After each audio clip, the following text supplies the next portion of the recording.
法国的每个城市呢，几乎都有富人区和贫民区之分。在富人区和贫民区呢，他们的房产价格是差异很大的。为什么会有如此大的差异呢？那法国的富人到底都住在哪儿呢？我们今天来聊一下这个话题吧。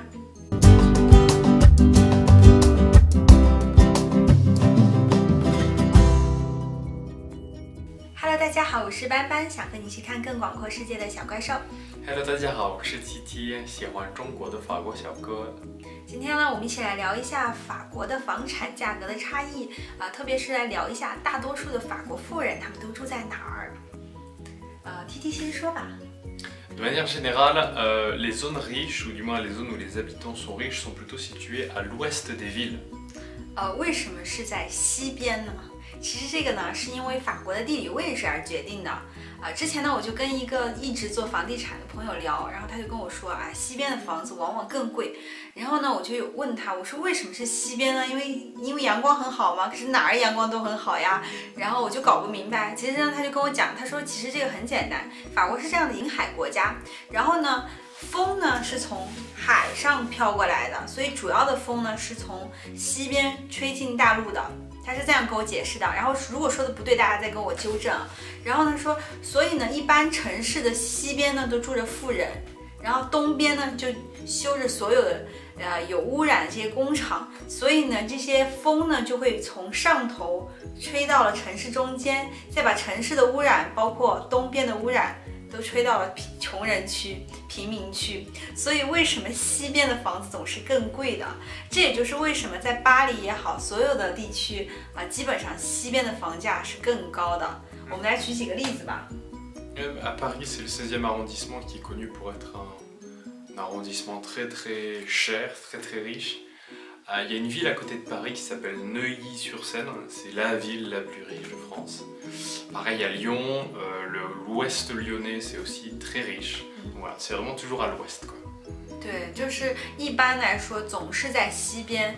我们现在比如说在里昂的话，我们看房价，如果你选西边，靠近西边的房价永远是比东边要贵的，特别是越往外环走一点，就是在郊区买房子，就是你买地来修房子的话，这样的话在西边的地价绝对是远远高于东边的地价的，因为它整个的平均的房价会高一些，所以呢，富人往往住在西边，富人呢也往往住在山上。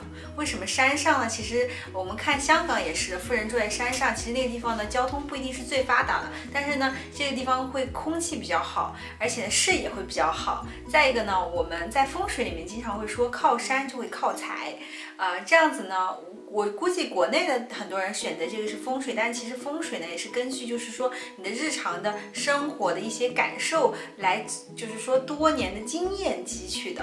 所以呢，往往在山上呢，你会觉得视野更好呀，空气更新鲜啊，你整个人心情会比较好。所以很多时候在山上的那个房价也会比较高一点，但不是永远是这样子啊，也有很多的特例。所以大家也要根据就是每个城市的不同来做对比比如说我们接下来会放几张图，就是巴黎的这个房价图，看里昂的房价图和波尔多的房价图，颜色越深越靠近红色。橘黄色就代表房价越高，大家可以看一下这个大概的趋势是往西边比较贵，然后往东边比较便宜。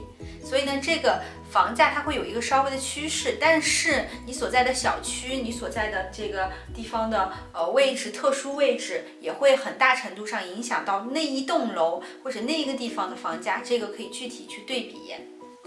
Des villes qui sont riches et chères en France, il y a Paris, il y en a plusieurs. Paris, Bordeaux, Lyon, beaucoup de villes le long de la Côte d'Azur. Il y a une ville qui est extrêmement riche au niveau de l'immobilier et des personnes qui y habitent, c'est Saint-Jean-Cap-Ferrat, à côté de Nice, où le prix de l'immobilier va de 44 à 60 000 euros pour 1 mètre carré. 什么这么贵？就是几十万一平我感觉可能中国的房价再贵的地方也就是十几万，不过也有可能有这么贵的小区吧，就是有一些特殊小区是非常非常昂贵的，它是这整个区那个地方尼斯这边的一个小岛上面都这么贵，哇，好贵呀！那么贵啊！那于是呢，就是说大家可以根据这个富人区还有平均地价，可以大概知道就是哪个地方它是主要是富人聚居还是平民居住。我们知道，就比如说，我就举一个我自己最了解的例子来说，里昂有一个区叫做 Margate。那个区的房价可能是1000欧左右都有，对吧？800欧，还有我看见过最离谱的600欧一平的房价都有。然后真的就是那里的房子就特别便宜，但是里昂的均价现在基本上大概是在4000到5000欧之间，所以就是说差的大概是有10倍，最高能差10倍，10几倍都有。里昂的6区是非常贵的，或者说里昂往这边往西边山上这边走，房价就会越来越高。所以呢，买房子的时候大家还是要多注意一下，看一下是不是富人区，是不是这个地区比较贵，然后这样子会决定你整个的周围的环境。好了，今天我们就想跟大家分享这些，希望大家能继续关注我们，我们下期见吧，拜拜。拜拜。